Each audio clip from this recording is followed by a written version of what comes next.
Hello everyone, welcome to Singhania English spoken. आज का जो हमारा टॉपिक है वो है प्रेपोजिशन। ठीक है, तो आपने इसको ध्यान से देखना है इस वीडियो को और प्रेपोजिशन को समझने की कोशिश करना है। Very simple. Okay okay well, सबसे पहले आपको बताना चाहूँगा कि प्रेपोजिशन क्या होता है। प्रेपोजिशन को हम कहते हैं रिलेटिंग वर्ड। ठीक है ना, ये हमारा रिलेटिंग वर्ड होता है, यानी कि सेंटेंस बनाने के लिए जिसमें हमारा सेंटेंस का जो रिलेशन बनता है कुछ वर्ड को मिलाकर, उसे हम कहते हैं रिलेटिंग वर्ड, या भी बोल सकते हैं प्रेपोजिशन। प्रेपोजिशन यूज़ होता है नाउन और प्रोनाउन से पहले यूज़ करते हैं।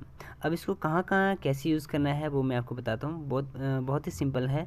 देखो, प्रेपोजिशन हम यूज़ करते हैं जहाँ पे हम टाइम की बात करते हैं, प्लेस की बात करते हैं और डायरेक्शन की बात करते हैं। सिंपल है, कोई मुश्किल नहीं है। ठीक है ना, तो जहाँ पे हम टाइम की बात करते हैं तो वहाँ पे भी हम प्रेपोजिशन यूज़ करते हैं।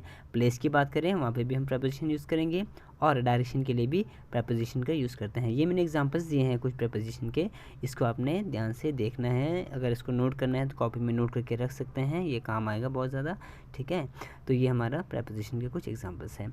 अब जैसे नीचे मैंने कुछ पिक्चर्स बनाए हैं, ये एग्जांपल्स है। मैंने डायरेक्शन और प्लेस के एग्जांपल दिया है कि आपका जो डायरेक्शन है, प्लेस है, वो किस तरह से हम आइडेंटिफाई कर सकते हैं प्रेपोजिशन को। ठीक है ना, जैसे ऑन हो गया, देखो इसको मैं ध्यान से दिखाता हूँ। ये देखो, ठीक है, ऑन है, ऊपर है, ये बॉल सा, अंडर नीचे आएगा, इन अंदर होगा, इनसाइड बीच में रहेगा, आउट ऑफ यानी कि अंदर से बाहर की तरफ आ रहा है, बिहाइंड बिटवीन जो बीच में होगा, दो के बीच में, अराउंड इसके चारों तरफ होगा, आउटसाइड बाहर है, इन फ्रंट ऑफ इसके सामने है, ऑब्जेक्ट के सामने, बिहाइंड ऑब्जेक्ट के पीछे है, इनटू यानी कि ऑब्जेक्ट के अंदर जा रहा है।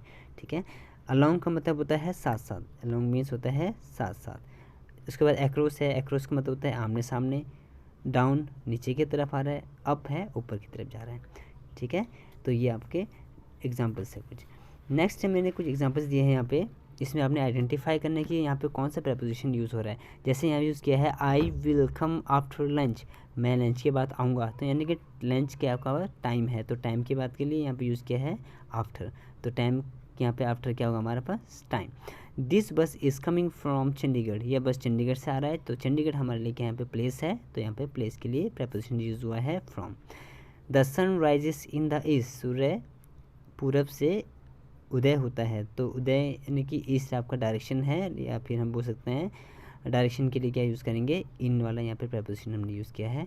तो ये एग्जांपल्स है। तो इस तरह से आपने कुछ एग्जांपल्स है, जब आप कोई पैराग्राफ पढ़ते हैं तो वो पढ़ के देखना है और उसमें आपने आइडेंटिफाई करना है कि यहाँ पे कौन सा प्रेपोजिशन यूज़ हुआ है।